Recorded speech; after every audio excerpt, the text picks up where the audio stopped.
Good evening. Welcome.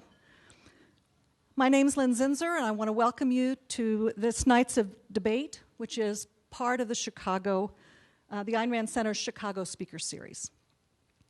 The Ayn Rand Center for Individual Rights, located in Alexandria, is a public outreach and policy division of the Ayn Rand Institute. Chicago now has its own chapter of the Ayn Rand Institute here, and if you'd like more information about the chapter, then see me or contact events@aynrand.org and we'll get information to you. The Chicago chapter sponsors these talks and make them possible. However, tonight's debate is also sponsored by the Brinson Foundation. Please join me in thanking all of these donors and sponsors for their generosity and their rational self-interest in funding this debate.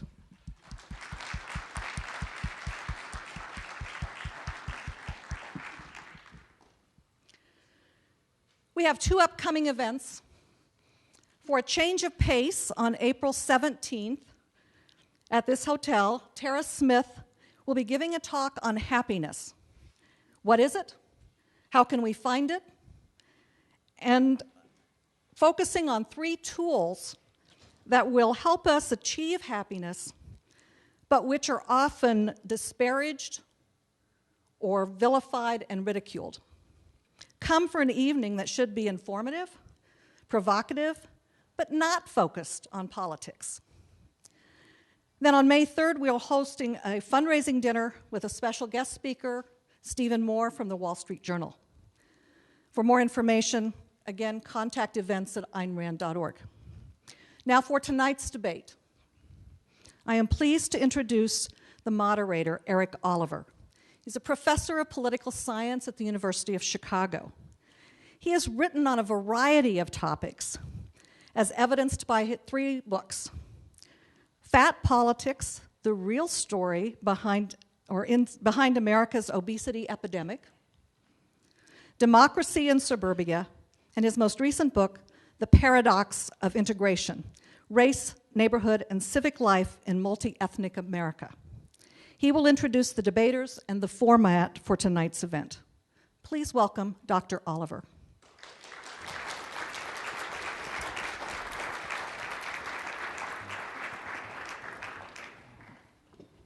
Okay, thank you.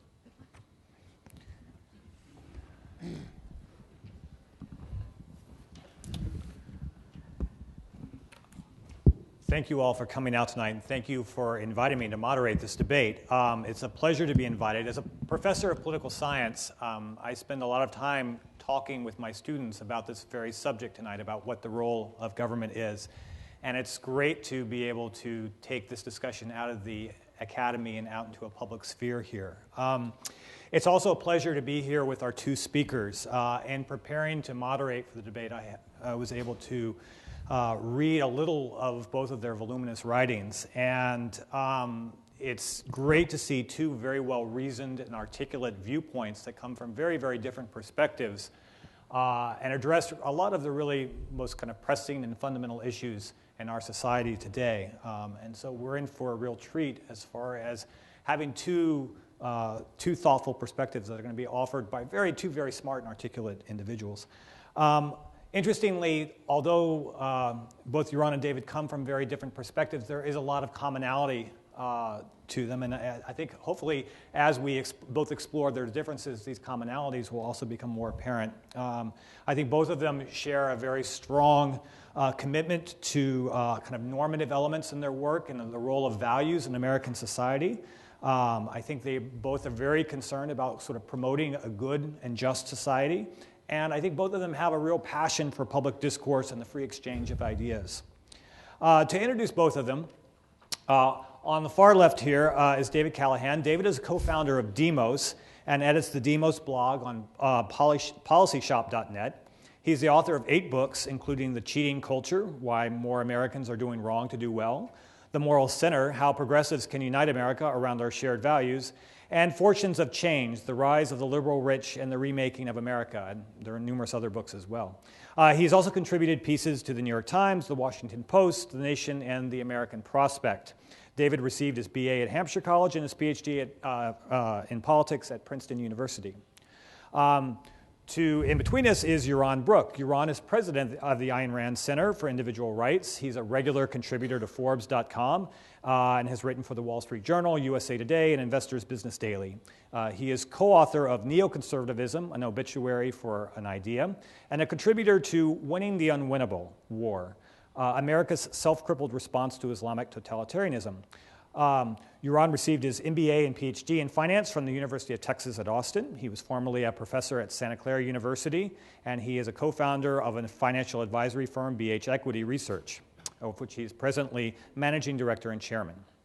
So what I'd like to do for our debate this evening is we're addressing this topic, the role of government, which is sufficiently huge and something that we as human beings have probably been debating and thinking about as long as we've had governments. And in order to try to provide some manageability to this topic, with both its broad themes and its individual applicabilities, what I'd like to do is set forth a few questions to both of our speakers to start off the debate. And probably for the next 30 minutes, I will sort of be trying to structure their conversation by asking them some specific questions. After that point, I'd like to open up the floor to your questions and your comments, and we will hopefully engage this into a larger discussion. So let me start with Yaron. Yaron, you wrote, what I'd like to do is for both Yaron and David to start really on this general theme about what the role and the proper role and scope of government should be in society, particularly in regards to the economy.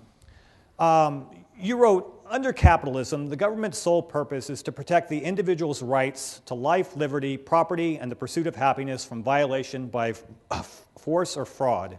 This means the government is limited to three basic functions: the military, the police, and the court system. In a truly free market, there is no income tax, no alphabet agencies regulating every aspect of the economy, no handouts or business subsidies, no Federal Reserve. The government plays no more role in the economic lives of its citizens than it does in their sex lives. We now live, of course, in a very complicated industrialized economy, our post-industrialized economy. And so my question for you is, if this is your vision, and given the society we live in, say I buy some tainted meat and get sick, or my child is poisoned by, say, lead in his toys, or I'm swindled by a corrupt investment advisor. Is my only option in this society that you would sort of see us live in to seek remedy in the courts? Is a truly capitalist society really then just a highly litigious society? And does that really provide us with some level of inefficiency? Or might there be real inefficiencies to be had through government regulation? So let me get to the three examples you gave: tainted meat, bad toys, and swindled by an investor. I think the three are different, and I'll get to that in a second. But let me start by setting this principle. While I think that the system that I advocate indeed is more efficient than what we have today, that this so-called litigious society, I think it would be a lot less than what we'd expect, but the so-called litigious society, I believe, is more efficient. That's not the case I'm trying to make. I want to put efficiency aside for a second. And what I'm advocating is for principle. So the principle here is, as you mentioned in the quote from me, is the issue of force. I don't believe that anybody has a right to pull a gun and take my stuff, your stuff, anybody's stuff. And I don't care if it's a group or an individual or a very large group. I don't care how much they voted. I don't care the structure of the voting. They don't have a right to take my stuff against my will. And I don't care if that creates inefficiencies. I don't care if you don't like it. I don't care if most people don't like it. It's my stuff. Keep your hands off. So that, to me, is the principle. Now, how does that all work out, right? So what happens? So I think that the tainted meats and the lead potentially are similar, but clearly the swindler is not. Swindle is a fraud. And in the example you read out, one of the things that I think government has a role in is catching crooks. So if the SEC has a legitimate function, it has only one, and that is to catch Bernie Madoff. So Bernie Madoff, the police should be looking for. They should actually catch him instead of looking at my 13Ds and multiple other filings with them. They actually go after the crooks and catch them. So swindlers, there's a role for the government. The rest, yes, I think it is an issue of litigation after the fact. However, I also believe that the market provides mechanisms that would make our meat much safer and cleaner than it is today, make our toys much safer and better and healthier, or however you want to describe it, than they are today. I would much rather rely on the market, the profit motive of a variety of different entities, and we could take each one of those examples and describe the different entities that would have a profit incentive to keep our meat. I mean, start with McDonald's, who is not going to make money by killing its customers. It's just, just ask any businessman. You don't get far with that. But they have an incentive to hire companies that then do screenings on meat. There's a whole chain of private enterprise that could fit in to replicate what the government does, and as private enterprise does, do it far, far better and more efficiently than does the government. And therefore, I think the occurrences of these things drop dramatically. And when on a rare occasion something slips, then yes, you have the legal system to figure out was there negligence or wasn't there negligence, and who are the responsible parties. If I could just follow up briefly on this. One of the, as an economics professor, you would know, is one of the difficulties in a capitalist society and a capitalist economy has to do with information asymmetries. Yes. And as we get an increasingly complex economy where there's a greater distance between the producers of certain kinds of goods, for example, or even the producers of some kinds of services and the consumption of those services, those information asymmetries may generally increase. Now, if we rely on the market and we rely on market producers here, how do we deal with the function or the problems of these information asymmetries? Isn't there really a role for the state in helping kind of reduce a lot of the inefficiencies that might come from those information asymmetries? So again, my concern is not with efficiency. That is, if the role of the state, if the state intervenes in order to take care of those inefficiencies by violating my rights, by taking something away from me, who's to say that reducing those inefficiencies is even in a utilitarian setting is somehow better than the damage they've done to me by taking my money or taking away some right? So I dismiss that utilitarian argument, and I argue that there's a principle here. Force is wrong. It's wrong because I think force cripples the mechanism by which human beings survive and thrive and succeed, and that is our reasoning capacity. Our reasoning capacity requires free choices. It requires our ability to think through options. What force does is it limits those options. It destroys our ability to actually think through problems. So it destroys that one faculty that our life ultimately depends on. So from a moral perspective, from an ethical perspective, it is wrong to force somebody to do something, even if you think it's for his own good. It's wrong to use force on somebody, even when it's going to make them better in some way. It's wrong to cripple their capacity to think for themselves and make those choices. But I also don't think it's less efficient. So, okay, I agree. There are going to be massive information asymmetries. They exist today. There's money to be made in bridging those information asymmetries. That's the beauty of the market. If there's real demand for that information, if the information is really critical, you would get private entrepreneurs entering the market for those information services to provide them and compete based on who provided the best information versus what we have today, which is a force-imposed monopoly where you cannot compete with those information providers, and therefore the information provided is very mediocre. Just look at our rating agencies who have an oligopoly, designated by government on providing information on. You can't compete with them. You can't start a rating agency. I can't start a rating agency. We can't compete. And even though they were wrong on Enron and wrong on Orange County and wrong on the mortgage-backed securities, there's no penalty. They haven't gone bankrupt. There's no penalty because everybody has to use them. You can't not use them. They're the only three that the government has approved. So I would like to see a real competitive market in information. And I think that the market is healthy enough and broad enough and entrepreneurs are creative enough to create such a market. Let me address one other thing that you've brought up twice in both the questions. It's the issue of complexity, because I find it fascinating. To me, the more complexity you have, the less government you want. And this goes back to Hayek's argument about, if it's really complex, Giving it to one bureaucrat or one regulator to figure it all out is impossible. He can never accumulate. This is the problem of knowledge. He can never accumulate the knowledge, but it's not just pure knowledge. It's everybody's values estimation, everybody's utility function, if you will, for their own life, everybody's trade-offs that they're making. And now you want to aggregate all that to one guy who then has to decide which information is good and which information is bad and make decisions for people. The more complex a system, the more you want to leave it into individuals to figure this out on their own and to create situations where innovation and competition lead to optimal results rather than trying to bureaucratize the context. Yeah, great. That's a nice point because it segues into my comment for David. David, recently you wrote, one reason why more government and more prosperity can go hand in hand is because public spending can help prime growth through strategic investments that spur long-term national prosperity. Now, to be sure, too much of the wrong kind of government spending can slow economic growth. But what are the reasons why expanded public investments in education, infrastructure, and new technologies, as Obama has called for, would reduce national wealth in the long run? I can't think of any. So my question for you is, how would we deal with something like Solyndra, for example? Would that be an example of this? And more broadly, why should we have any faith that political institutions are better at allocating resources than markets? Shouldn't the failure of a lot of centrally planned economies give us reason to be skeptical of government efforts to manage economic growth? Yeah, well, let me just say, for starters, it's great to be here. Thank you for moderating this debate. I'm a longtime admirer of your work. Great to debate with Yaron. Yaron and I have debated a number of times before, so we know each other well at this point.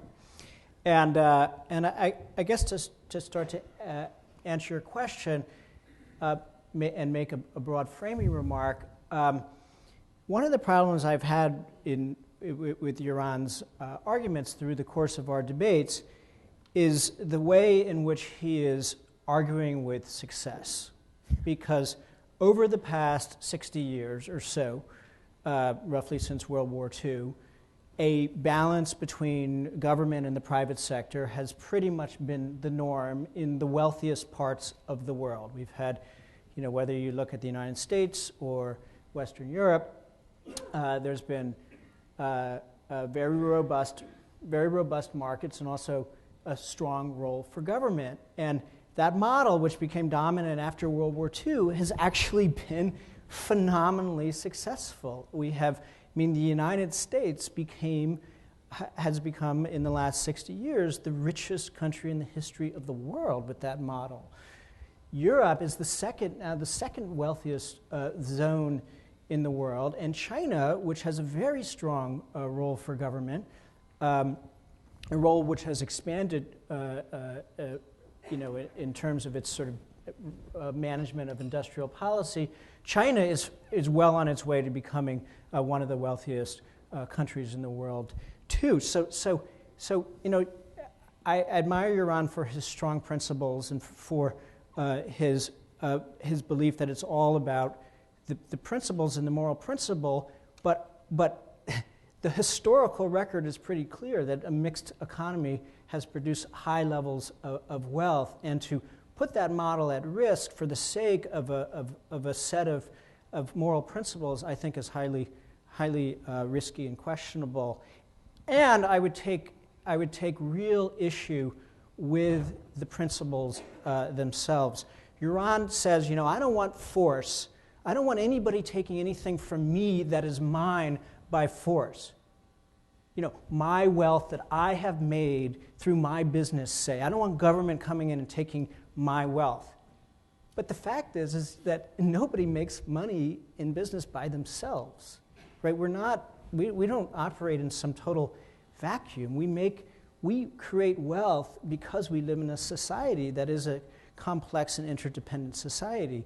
You can't make any money without roads and infrastructure and educated workforce and the court systems and all sorts of kind of basic foundations that make it possible to create wealth. So you can't make your wealth in a complex society with all these forces that support you and make that happen and then say, no, it's all mine, because that just doesn't reflect reality. So I have a major problem with that that idea that Yaron often espouses in these discussions.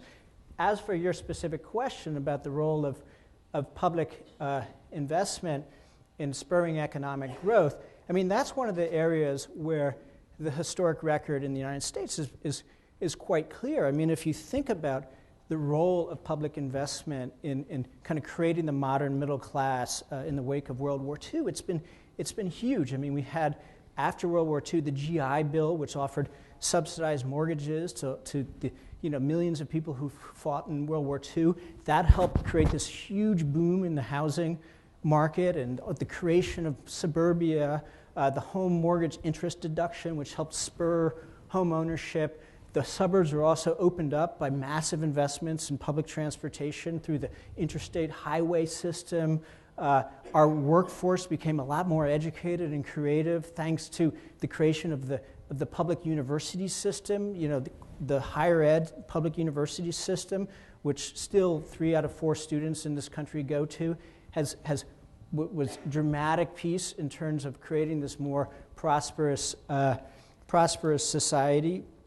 And I could go on with other examples, the investments in science and basic research and technology. I mean, Silicon Valley, a lot of that started out as government spending through the Navy and research and development. There's so many examples of where government science and technological investment has been really pivotal there. Yes, you do get the occasional cylindras or things that don't work out so well. There is a risk of crony capitalism. The system can be kind of co-opted by special interests, and you have inefficiencies that way.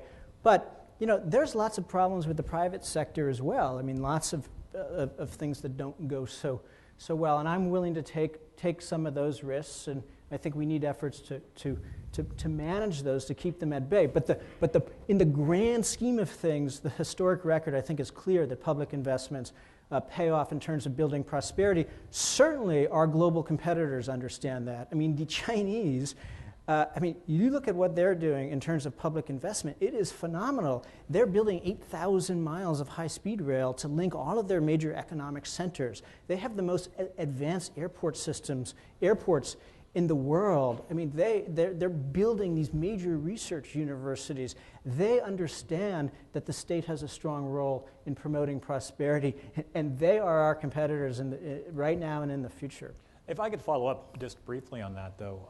If we look around the world today, sure, China seems to be booming, although some people say that they have had a bubble in terms of infrastructure and infrastructure development, and there's a question about how much of their economic growth has been just propped up by building thousands of miles of high-speed rail network. And if we look at Japan with its sort of really kind of stagnant economic performance over the past 15 years, or the European crisis and the crisis around the euro and sort of sovereign debt, a lot of people would say, well, these are examples where governments in these cases have been captured by special interest, as you noted, and it's the political capacity of certain groups to basically use government towards their own ends, which ends up generating what might be in the long run really kind of catastrophic consequences for these advanced industrialized democracies. What would be your response to that in terms of, is there something about the role of government in an advanced industrialized democracy that puts us at greater risk for special interest capture and then maybe ultimately kind of long run dysfunction?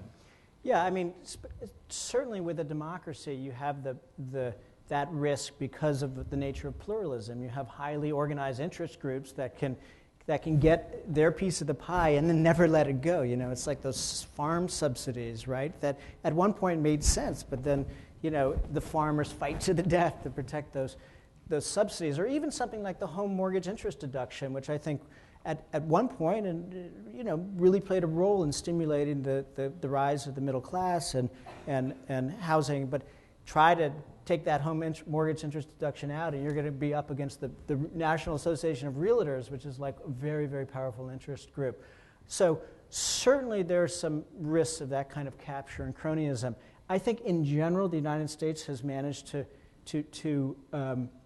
play that balance pretty well. I mean, we have had a lot of big successes with this public university system, with modern infrastructure, with the science and government's role in science. So I think that we need stronger campaign finance rules. We need stronger controls of lobbyists and what have you to deal with that risk. And in my view, the risk is worth running for the prosperity that kind of strategic role of government can play, especially now when we're up against countries that have that model.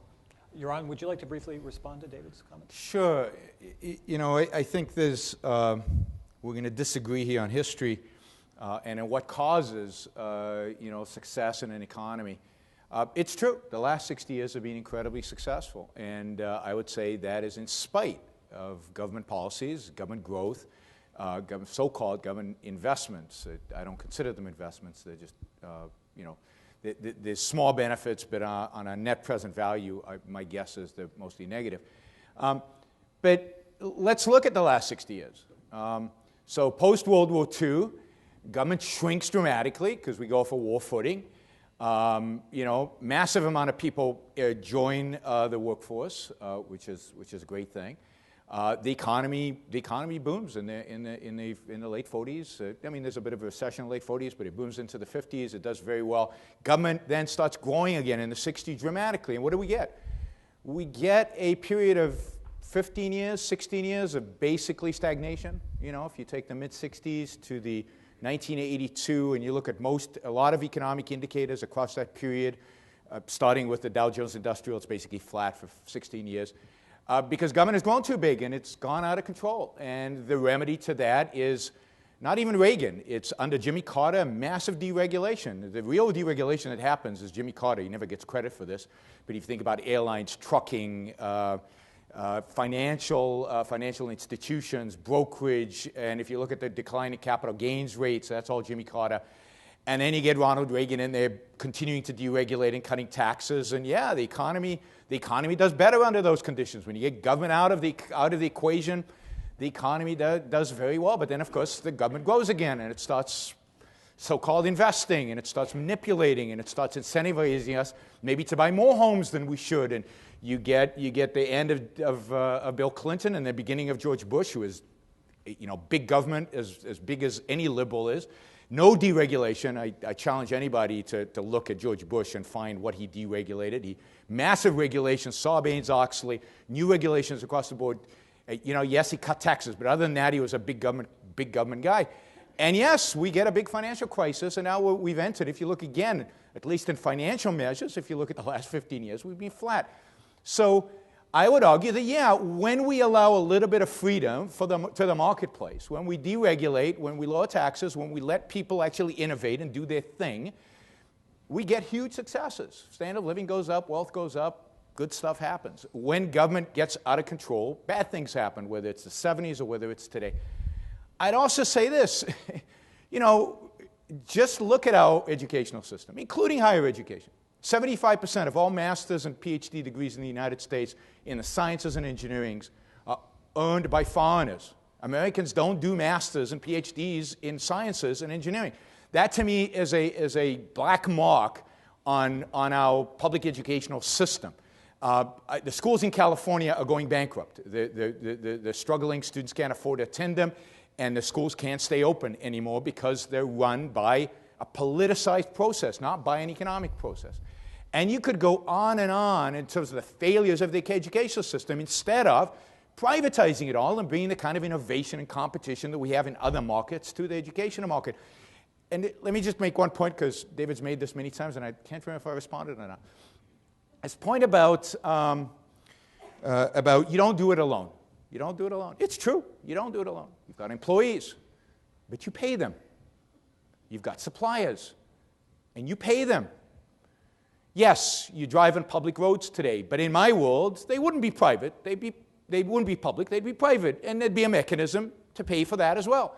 And there'd be a mechanism to pay for the stuff you get. Yes, we don't do it alone, but for everything that we get from other people in a capitalist society, you trade. So I want to shift human relationships from I've got a bigger gain than yours, therefore I get to tell you how to live and what to do, to Human relationships that are based on trade, in other words, based on win-win relationships where people enter them voluntarily. They are not coerced into it, but an exchange is voluntary exchange. So I'd like to move to a voluntary society from a society that uses force on some, dictated by others, based on it, usually a majority. David, would you like to respond? Well, I don't think that the experience of most people have who are running a business or doing something in our society is that there's a gun to their head. I mean, I think that for many people, the system of these public goods and sharing some of the wealth that they create to help strengthen those public goods and those public systems doesn't feel coercive. It feels like a sensible system, and I think that's the reason why we have the system, because we live in a democracy. People have chosen this system. It's funny, Americans may not like or trust government in the abstract, but they support individually pretty much all the things the government does by a pretty strong margin. And particularly infrastructure and education, two sort of very vital public goods that Yaron would privatize, have very strong support in the United States and have for a long time. I mean, people find that this makes sense to have those kinds of large systems be systems that we create as a society together and then maintain through our tax dollars and through us each making a contribution to make sure that they're robust. The system has largely worked. It's largely supported by Americans. I think Yaron would readily acknowledge that his view is pretty far outside the mainstream. Well, on that, I'd like to move to the topic of health care. As we all know, the Supreme Court right now is hearing oral arguments about the Affordable Care Act. And what I'd like to hear from you, David, is speaking of sort of public opinion, when most Americans are polled about the Affordable Care Act, there's a plurality in favor of rolling back the entire act and a majority in favor at least rolling back the individual mandate, which is sort of at the core of the court case right now. How does that square then with your ideas of sort of kind of collective values and coming together with respect to this issue of health care? If the majority of Americans really seem to not be in favor of kind of a collectivized solution to kind of health care problems? Well, healthcare is actually a pretty good example of what I was just talking about, of people not liking government in the abstract, but liking it with the individual things that it does. It's true if you ask Americans, do you like the Obamacare, a majority will say no. But then if you ask them, do you think it's a good thing that insurers can't discriminate against people with pre-existing conditions, a large majority will say yes. If you ask them, do you think it's a good thing that low-income people who can't afford health care should get subsidies to buy health insurance, a large majority will say yes. If you ask them, do you think it's a good thing that the donut hole in the Medicare prescription is being filled, a large majority will say yeah. People like all of the specific things that this health care does, this law does. On the individual mandate, the mandate sounds very ominous, government telling people what to do. But in Massachusetts, where they have it, it's found very wide acceptance. And one of the reasons that people come to like the individual mandate once it's been around longer and they get to understand it more is because what the individual mandate basically does is it says to the free riders in the system, the people who don't buy health insurance because they don't think they're going to get sick, they say, hey, you got to kick in. You can't just go without health insurance and then when you get sick use Medicaid or go to the emergency room, which drives up expenses for everybody. I mean, what happens? We all pay for the free riders, the people who are healthy and don't buy health insurance. When they get sick, we all pay because we don't yet let people in this society die when they're sick if they don't have insurance. So we all pay, and what the mandate does is it says no. You guys can't be a free rider. You have to kick in, pay what you can. And when people understand that more, they come to support it as they have in Massachusetts. So I think that if Romney did win the election and set out to overturn Obamacare, my guess is people would suddenly, the Republicans in Congress would suddenly get very skittish because they'd realize that most of the elements of the health care law, the individual elements, are strongly supported by Americans. Now, Yaron, you've written about healthcare, and you have said, and I quote here, contrary to the claims that government-imposed universal healthcare would solve America's healthcare problems, it would in fact destroy American medicine and countless lives along with it. The goal of universal healthcare, a euphemism for socialized medicine, is both immoral and impractical. It violates the rights of businessmen, doctors, and patients to act on their own judgment, which in turn throttles their ability to produce, administer, and produce the goods and services in question. Now, the Europeans have had an experience with socialized medicine now for several decades. They seem to enjoy great health. They don't seem to have had a destroyed medical system. How do we evaluate your comments in this in light of sort of the experience of what seems to be a relatively successful European experience with? So I would very much challenge the success of those systems. Now, they're popular. They're popular in Europe. The British love their health system. The French love their health system. You know, and I agree with David. Americans would take Obamacare if stripped to its details. I agree completely. The problem with the European system and the Canadian system is that they're great systems from a practical perspective when you're healthy. And most people are healthy most of the time. It's when you're sick that it's a problem.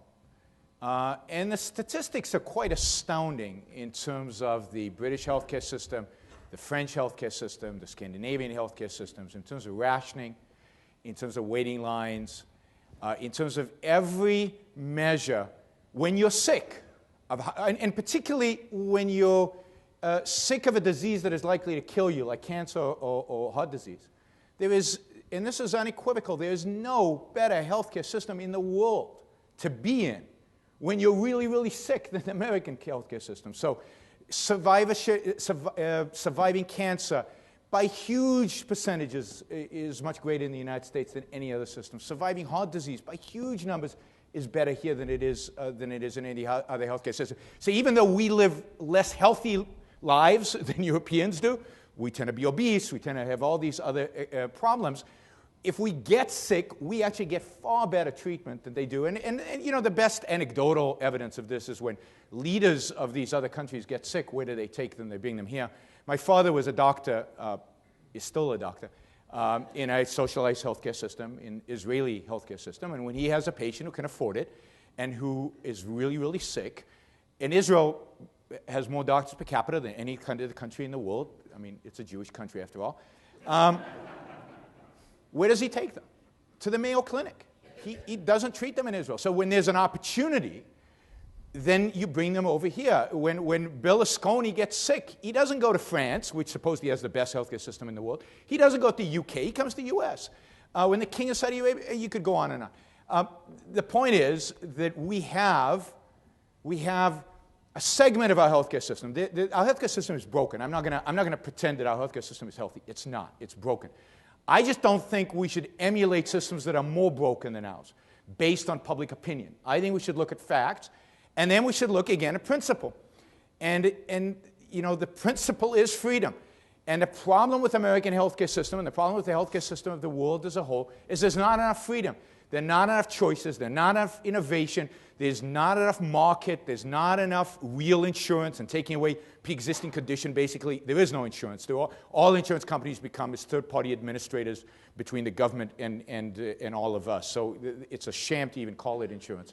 You know, let's move towards a better healthcare system, which is one in which respects individuals, and one in which we have real choices, and one in which health insurance is as cheap as a cell phone bill. And who can't afford a cell phone? Find me those people. Almost everybody has a cell phone. Health insurance does not have to be expensive.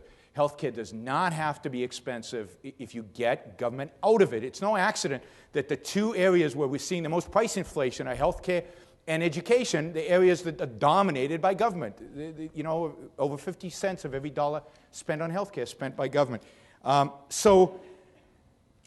So I think the solution is, you could go through a whole plan. It's not hard to do on how do you privatize the system and move away from a Canadian and English. And the English system is breaking down, and the German and other systems are going to break down. You know, as you see fewer and fewer young people, and you've got a huge demographic problem in Europe.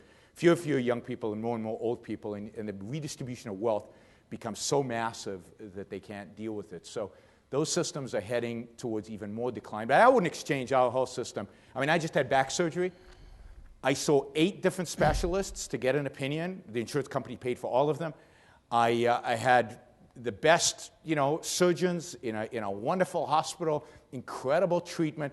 When I needed an MRI, I got an MRI that day. My brother, who had a very similar problem that I did, had to wait 4 weeks for an MRI, even though his father's a doctor. I mean, it's just, you have to live in another country. You have to live in one of these socialized medicine countries to realize how good you have it here. Again, if you can afford it, and I would argue that a lot of people can't afford health insurance in America today because of government, not because of the private sector. The private sector would drive down costs, not increase costs. And just one last thing. 75% of all medical innovation happens in the United States. 75%. We're a fraction of the world in terms of population. But 75%. If you bring socialized medicine to this country, you kill medical innovation. The reason you have the innovation here is because doctors are free. Because we have freedom in medicine today. And if you take that away, not only do we suffer in this country, but the world suffers because they benefit from the innovation we produce. We export it, right? They don't pay for it, not really. They just, because it's ideas, it's not stuff. So you kill not only us, you kill those socialized systems that we're subsidizing all over the world. Yaron, if I could follow up on this, and this goes to a sort of a larger question about sort of freedom and values with respect to social services. Now, you've described the welfare state as morally bankrupt, and yet we see that popular support for spending things like Social Security and Medicare are incredibly high. Over 85% of the public strongly embraces these programs. To what extent is their embrace of the programs an expression of their freedom? If we think of the United States as a free state. The similar question I would have for you, in the kind of system, for example, if we stay with healthcare, and we imagine that we have just a free market of healthcare, and some people just simply can't afford or don't get health coverage in some ways. A lot of my researchers in the psychology department at the University of Chicago have been doing research on compassion, and shows that we're really hardwired for compassion. We have these things called mirror neurons, where basically, if you are suffering, I will suffer by seeing your suffering. When we start thinking about freedom and values with respect to the welfare state, why wouldn't our embrace of sort of a collectivist solution for a lot of social problems be, in fact, an expression of kind of inherent values? Why isn't building Medicare or Social Security an expression of our freedom? So this goes to the heart of, I think, a disagreement that David and I have, granted, with most people, right? Not just with David. And that is on the relationship between the individual and society and what that relationship is. See, I believe that individuals join into a society. When they do so, it is wrong for them to give up any freedom, and there's no reason that they should give up any freedom. That indeed what they gain by joining a society are all those benefits from trading with other people and benefiting from the brilliance and productivity and friendship and so on and love that they gain from other people in a trade relationship. But they don't give up anything by doing that. They continuously trade, and it's a win-win for everybody, so that individualism is completely compatible with a social perspective, but it's a society of traders, a society of people in that society exchanging with one another voluntarily. The alternative view of society is that society is everything, that the essence is society. And the individual is, a cog in a sense. And now that's a dramatization. Nobody actually would say that, right? But it's okay for him to give up freedom. It's okay for him to be forced to do stuff he doesn't want because there's this greater good. There's this society. And I think that is wrong. That's evil and immoral, right? It's wrong. And this is the founding principle of this country. The founding principle of this country was that you own your life. Your life is yours. You have a right to it, to pursue it, to do with it as you will. And nobody has the right to obstruct that, to prevent you, to force you to do things against your will. So to me, that is the principle. Every other state, including Europe today, every other state is built around this foundation that society is everything. And society gets to decide your fate as an individual. You're nothing. What matters is the group. Matters is society.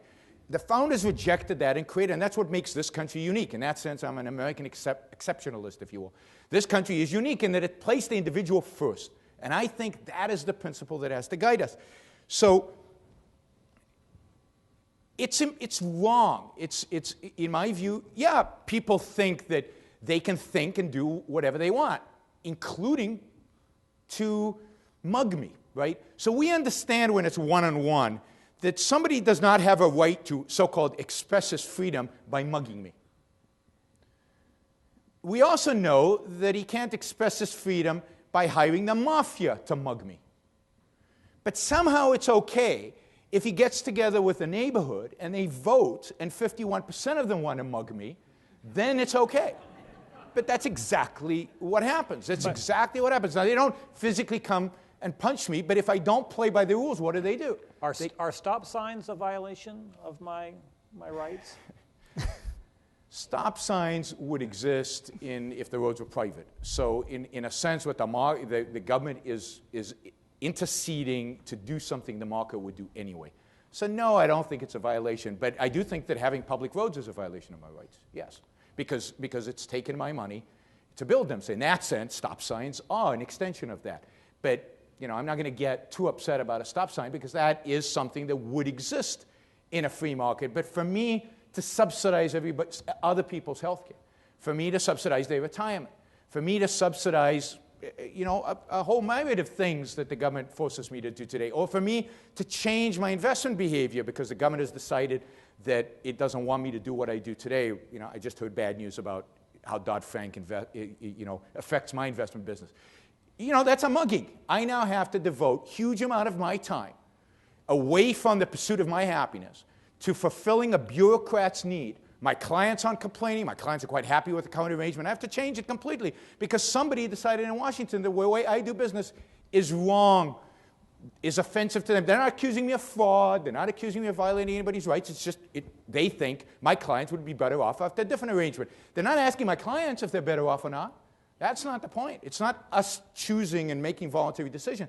Somebody is imposing their will on me. That, to me, you can't gain freedom by taking somebody else's freedom. That is the essence of immorality. It's immoral to impose your will on others by force. And that's what we do when we place society ahead of the individual. And that's applicable to all of those programs that you described. Now, David, on values, you've written, Americans shouldn't leave their destiny in the hands of private market actors who are growing more powerful. Instead, people should come together to protect the human values that we share. And when I think about this, I think about, well, what are some of the values that we share? And we've talked about some of the values that are popular here, but if we look, and as a progressive, I think you might be concerned about some of the values that Americans share. Americans share a lot of very unprogressive values with respect to things like, for example, race relations for a long time. We were, horribly unprogressive on that. With respect to gay marriage, with respect to, say, for example, abortion rights from a perspective. Are you concerned about coming together and sort of sharing values in terms of what values will kind of determine who gets shared? And hearing Yaron's comments, I'm reminded of the quote that's often misattributed to Ben Franklin, which is democracy is two wolves and a lamb deciding on what to have for lunch. And I'm wondering that about with respect to values. Yeah. Who are the wolves of I think if we look at our mass society, there are a lot of illiberal values that Americans share, and if we are coming together to protect those values, will we become a more illiberal kind of society? Yeah, I mean, this is certainly an area where you have to strike the right balance, and I think this is one role that the Bill of Rights has played in our society, which was when the founders set things up, it was, the purpose of the Bill of Rights was to make sure that there are certain sacrosanct individual rights that could not be violated, no matter what the majority said. So I'm not advocating that the majority, should get to call the shots on anything and everything, and I think that over time, through the evolution of our understanding of rights, a lot of illiberal values have been kind of struck down by or pushed back by the courts, such as, say, the prohibition against interracial marriage. But I want to come back to this question about values, about compassion, and you talked about the researchers who are looking at how compassion may be hardwired. I do think that empathy for others is a very strong human emotion. Most of us feel it, and one of the things these researchers are suggesting is that it's also that it's so strong in us because it was necessary for survival that when you felt empathetic with others and when you cooperated with others, you were more likely to survive. And so that kind of cooperation and empathy are kind of key tools that people developed in order to survive. So they're not going away as part of the human condition. And I do think that a lot of the social safety net that we have developed is a result of those feelings of empathy and compassion. And it is a big reason why it enjoys such strong support among Americans, you know, whether it's Social Security, people overwhelmingly support, or you know, even something like food stamps. And so I think that's just important to keep in mind, that this is not stuff that has been sort of imposed by government. You know, government, we're a democracy. Government is our tool to do things together that we can't do as individuals, or that the markets can't do, or that charity can't do. And as a democracy, we've chosen to express our empathy and compassion for others through these social insurance systems. You know, could those systems be more efficiently run or better structured? I'm sure some of them could, no question about that. But I also disagree with Yaron that those systems are a basic violation of human freedom. In fact, you know, as I read the sort of recent history of America, you know, I think people have come to feel that they have a lot more individual freedom and rights in this society over the past 50 years. I mean, basically, we see the rise of sort of the modern brand of individualism starting in the 60s, people kind of telling whether it's the church or other kinds of traditional institutions, that you can't tell me what to do. You know, this country is a lot more free than it was for individuals to sort of lead their own lives than it was 50 years ago. And that has coincided with a significant expansion of government. So the idea that government always makes us less free, I think, is just not borne out by the recent historical record. I also have some remarks to make about healthcare, but maybe you have a follow-up. Well, what I'd like to do is I would like to open this up for questions in a moment, and while maybe people are thinking of their questions, and I invite you to come up, sort of one last topic. And I would just pose this to both of you. I've written a lot about obesity and the social construction of obesity as a health epidemic. And one of the reasons, probably the best evidence we have of why Americans have gained so much more weight over the past 30 years has really been the liberalization of our food economy. If we think about the way that people ate in the 1960s, we ate at 3 meals a day at very shared time in a very constrained way. We had a very set menu for breakfast, a certain very limited kind of menu for lunch, and we had a kind of a very constrained menu and set time at dinner. And what we've really seen over the past 30 years has been this explosion of individualism in our food consumption. We now can eat just an amazing variety of foods, and what's most importantly, and I think the reason why we've gained so much weight, is how much we're eating in between meals. We're snacking quite a bit, and we have our double mocha frappuccino while sitting in our car driving to work, and all is great. And not surprisingly, we've gained a lot of weight. And so my question to Yaron on this is, does necessarily individual liberty always provide a good for us? Are we always necessarily capable of kind of restraining our own impulses? Is the growth of obesity, in fact, indicative of some of kind of the hazards of increasing liberalization of certain dimensions of life? Look, there are no guarantees that people will make the right choices in life. And this is part of my point, is I don't think anybody can make those choices for other people. I think that the essence of life is figuring out what's good for you, rationally pursuing those values that are good for you. I don't believe there's such a thing as shared values. I mean, we each have values. There are commonalities between those values, but they're our values. Each individual has to choose their values and pursue them, and we make mistakes, and we do things wrong. But that a system that allows individuals choices is a far better system for those individuals, even when they make bad choices, than is a system that regiments those choices. Now, let me give you an example with regard to food. And I'm going to make a hypothetical here, which I don't know is true, but that some people, some scientists have advocated. Some people claim, and I've read a couple of books on this, that the reason we're obese is not because we eat too much meat, but because we eat too much carbohydrates. that we eat grains that are bad for you. You might, and I'm not an advocate for this. I don't necessarily believe this, but there's a diet out there called paleo, right? And it says that the way we evolved genetically was to be carnivores, and grains are bad for us, and we didn't evolve to eat them, and all this stuff. And true or false, I don't know. And yet, we have a government-approved food pyramid that encourages people to eat tons of grains and eat very little meat, when it turns out we evolved for tons of meat and very little grains. And now there's special interest groups, right? There's the dairy lobby, and there's the grain lobby, and there's all these lobbies that are now going to advocate for what, and they keep changing the food pyramid based on special interest groups or based on what they think is consensus science. But science doesn't evolve through consensus. It evolves through disagreement. People disagree, and they challenge each other, and they research, and they fight over this stuff. But we're telling people, eat this diet. Now, in my view, government has no role in telling people what to eat. People should go out and figure it out. And what if the scientists that the government is advocating wrong? I don't know if this causes a beat, but what if it does? This is what happens when you get central planning, right?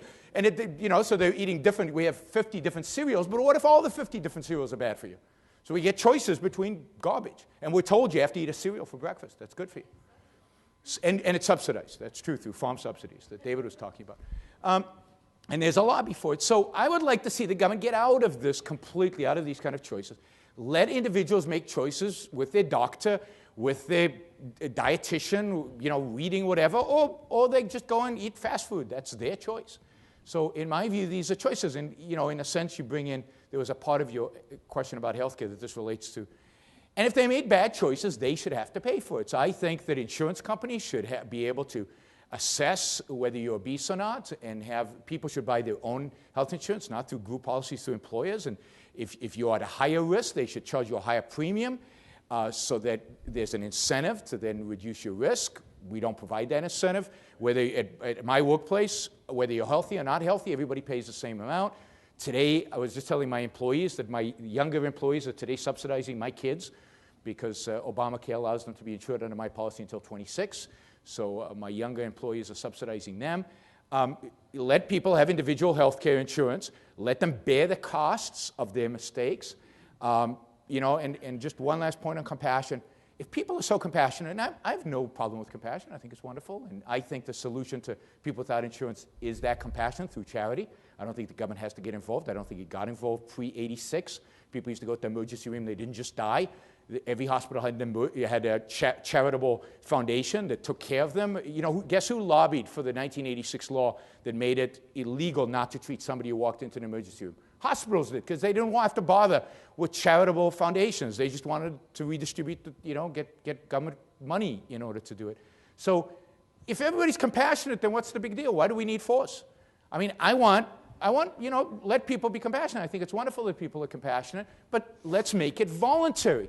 You want to be compassionate about AIDS in Africa? Give money to AIDS in Africa. You want to help people who don't have health insurance? Give money for charity that deals with that. Each one of us can then make choices based on our values and how we want to distribute compassion. And I'm not arguing here that compassion is hardwired, because I'm skeptical about that science. But put that aside.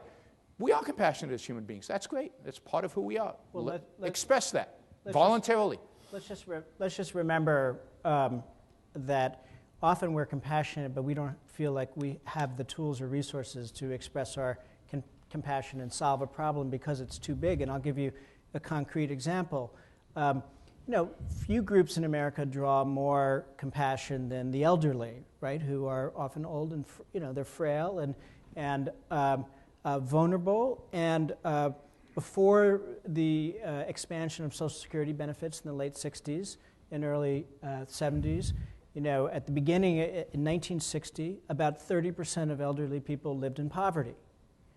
Now, this in a country with a lot of churches and a lot of charities and a lot of compassion.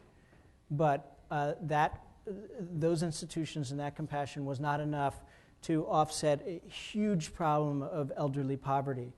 Today, 10% of under 10% of elderly people live in poverty because of Social Security and because of Medicare. And for the elderly in this country, that has meant a tremendous amount of freedom, of individual. Old people in America have a level of freedom to do what they want to do and live their lives that was unimaginable in earlier generations before a strong social safety net.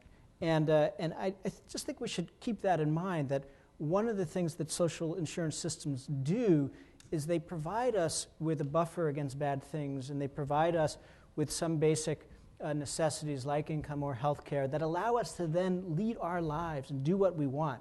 And health care is a good example of that. You know, in our current system, if you're at a job and you want to go off and start your own business or something, you can't without losing your health insurance. And a lot of people don't want to take that risk, and they can't afford it in the private market. You know, in Europe, which is supposedly, you know, anti-entrepreneurial, Sweden and most of Western Europe has a lot higher percentage of people who are self-employed and working in their own small businesses than the United States does. And one of the reasons for that is because of those nationalized health systems that allow people to do what they want to do without worrying that they're going to lose their insurance, get sick, and go bankrupt. So I think that this move that we've seen towards universal health care is very important for freedom. You know, Yaron talked about how great the healthcare system here is in the United States compared to France or something. Even though most French love their healthcare system, apparently it's horrible, according to Yaron. Well, you know, one of the reasons that we have such great care here, at least for the people who have insurance, is because we spend twice as much of our national wealth on healthcare as any other European country. The United States spends 16 to 17% of GDP on healthcare, compared to the European average, which is like 8 or 9%. So we're spending this huge amount of money, and yet still 45 million people don't have any health insurance. 18,000 people die a year by some estimates because they don't have health insurance. We you know, are ahead of the Europeans on some health indicators. You know, if you get cancer or something, yeah, it's better than being in the United States, but for other things, it's better to be in Europe. We don't devote the resources we should to preventive health care, which produces all sorts of problems. A lot of uninsured people don't go to the doctor to have things caught early. And Yaron's notion that that health care insurance could be as cheap as your cell phone bill, I'm sorry, but I think that is pure fantasy, because the key driver of healthcare costs in the United States is technology. It's new technology, it's increasingly advanced technology, and it's the public's appetite for that technology. And that stuff is you don't get that for the cost of a cell phone bill. We as a society need to decide how much of our national wealth do we want to spend on healthcare, and I think that this is one of the places where government is really useful. We need to come together as a democratic society and say, you know, hey, do we want to just continue to let the market run this system and have all this new technology and spend, you know, ever larger amount of the pie, or do we want to set some limits? And one of the things that the Europeans have done well is they've set limits, and they have a balance. You know, under 10% of their national wealth goes to healthcare. They achieve many good results. The publics generally like it. I think that system works better for the most part than what we have here. Okay, at this time I'd like to invite comments from, if you could introduce yourself too.